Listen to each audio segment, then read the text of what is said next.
बिस्मिल्लाहिर्रहमानिर्रहीम। ज़बान बंदी का अमल बहुत ज़्यादा मांगा जाता है।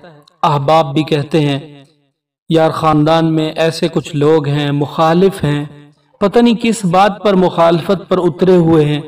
जहाँ बैठते हैं बुराइयां करते रहते हैं, गीबत करते रहते हैं और बहुत ज़्यादा यानी कि मामलात को ख़राब किया हुआ है। बात होती नहीं है, पता नहीं क्या से क्या कहकर चले जाते हैं और अगला हमारे बारे में अजीब व गरीब तासुरात लेके बैठा होता है। बाज़ औक़ात वो शर्मिंदा भी कर देता है, फलां ये कह रहा था।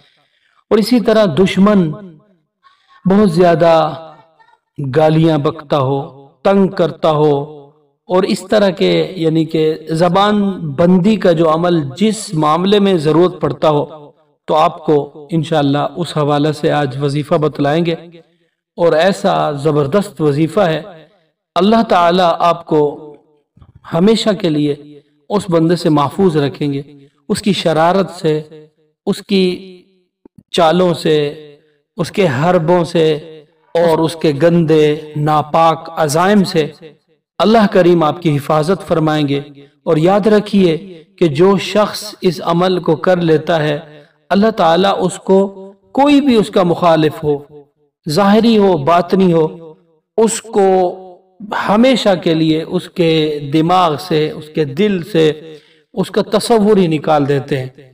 मैंने ऐसे ऐसे लोग देखे हैं जो 30-30 साल से झगड़ा करते थे, लड़ते थे, बहुत सुलह कराने की कोशिश की, लेकिन वो जो हर यानी कि झगड़े में ऐसा फरीक आपको लाजमी मिल जाता है जो झगड़े को खत्म भी करना चाह रहा होता है और यानी कि इफ़हाम व तफ़हीम की तरफ उसका ज्यादा रुझान होता है। तो मैंने उन अफराद को ये अमल कराया। अल्लाह तबारक व तआला का ऐसा करम हुआ कि वो झगड़े बिल्कुल खत्म हो गए। वो सामने भी होते हैं, उसी मोहल्ले में भी आते जाते हैं। जो छोटी छोटी बात पर एक ऊधम सा होता था, बहुत ज्यादा मसाइल होते थे। मैंने तो इस बात पर, वो सहाबा कराम के जमाने में हमने किताबों में पढ़ा ना कि छोटी छोटी बात पर सालों सालों, 100 साल तक झगड़े चलते थे। मैंने इस बात पर एक दूसरे पर डंडे बरसाते और एक दूसरे पर फायर चलाते हुए देखा है कि आपका जानवर हमारी बस्ती में क्या करने आया था, जबकि हम आपसे अपना मरना जीना और इस तरह के मामलात खत्म कर चुके हैं। आपका जानवर यहाँ क्या करने आया था? अरे जानवर बेज़बान होता है। जानवर अगर किसी का छूट गया है तो उसका मतलब ये नहीं कि आप लाठियां और डंडे और राइफलें लेके आ जाएं। तो अजीब व गरीब किस्म के मामलात थे। तो मैंने उन अफराद को, सब के सब अफराद को ये बताया था कि अमल करें।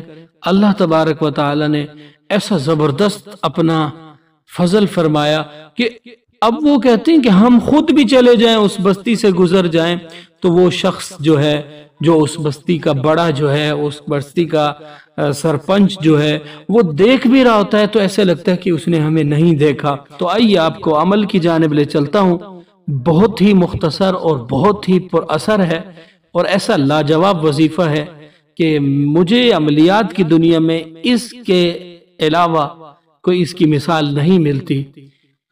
सूरह बकरा की आयत है, सुम्मुम बुकमुन उम्युन फहुम ला याक़िलून।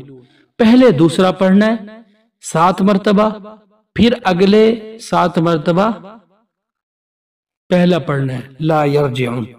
ये आपने पढ़ना है 14 मरतबा, दिन में 7 मरतबा। यानी कि आज आपने पढ़ा 7 मरतबा दुरूद शरीफ पढ़ा, फिर आपने सुम्मुम बुकमुन उम्युन फहुम ला याक़िलून पढ़ा, फिर सुम्मुम बुकमुन उम्युन फहुम ला यरजिऊन पढ़ लिया।